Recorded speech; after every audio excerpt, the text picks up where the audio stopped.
এই ভিডিওর দৃশ্যগুলো শক্তিশালী এআই দিয়ে তৈরি করা হয়েছে, যা কেবলমাত্র বুঝার জন্য বানানো হয়েছে। তাহলে চলুন ভিডিও শুরু করা যাক। কিয়ামত শুরু হওয়ার পূর্বে প্রথম ইসরাফিল আলাইহিসসালাম সিংগায় ফুৎকার দিবেন আর মহাপ্রলয় শুরু হবে। এরপর দ্বিতীয় ফুৎকারে সকল মৃতকে পুনরুত্থিত করা হবে। আল্লাহ তার ফেরেশতাদের পাঠাবেন এবং কবরগুলো খুলে যাবে। মৃতদের বিচ্ছিন্ন হাড়গুলো একত্রিত করা হবে, শরীর পুনর্গঠিত হবে এবং সমস্ত মৃত মানুষ জীবন ফিরে পাবে। যারা মুমিন তাদের মনে হবে এইমাত্র আমরা ঘুম থেকে উঠলাম। তারপর বিচারের দিন আল্লাহ রাব্বুল আলামিন সকলের মুখে সেদিন মোহর এঁটে দেবেন। এর ফলে কেউ আর কথা বলতে পারবে না।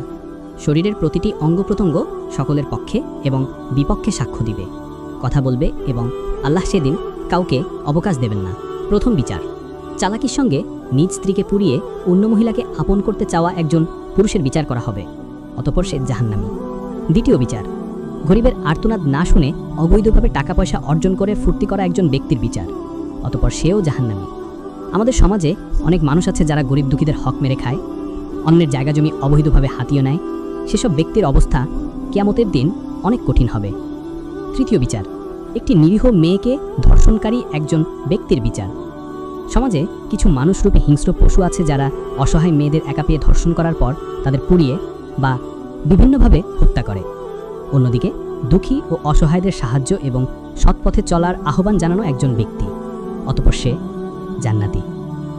একজন মহিলা যিনি গরিব হলেও আল্লাহর প্রতি সন্তুষ্ট, তার ইবাদত করেন এবং সর্বদা আল্লাহর আদেশ পালনে সচেষ্ট থাকেন, অতঃপর সে জান্নাতি। গরিব মানুষের মুখে খাবার তুলে দেওয়া এবং অসহায়দের সাহায্য করা একজন ব্যক্তি, অতঃপর সে জান্নাতি। আল্লাহর বাণী শুনে এবং মনের মধ্যে আল্লাহর প্রতি ভয় জাগিয়ে তার কাছে ক্ষমা প্রার্থনার মাধ্যমে সৎপথে ফিরে আসা একজন মহিলার বিচার, অতঃপর সে জান্নাতি। সৎপথে এবং অন্যায়ের বিরুদ্ধে আন্দোলনকারী একজন যুবক, যে দেশ ও সমাজের উন্নতির জন্য এবং মানুষের ভালোর জন্য নিজের জীবনকে উৎসর্গ করে দিয়েছে, অতঃপর সে জান্নাতি।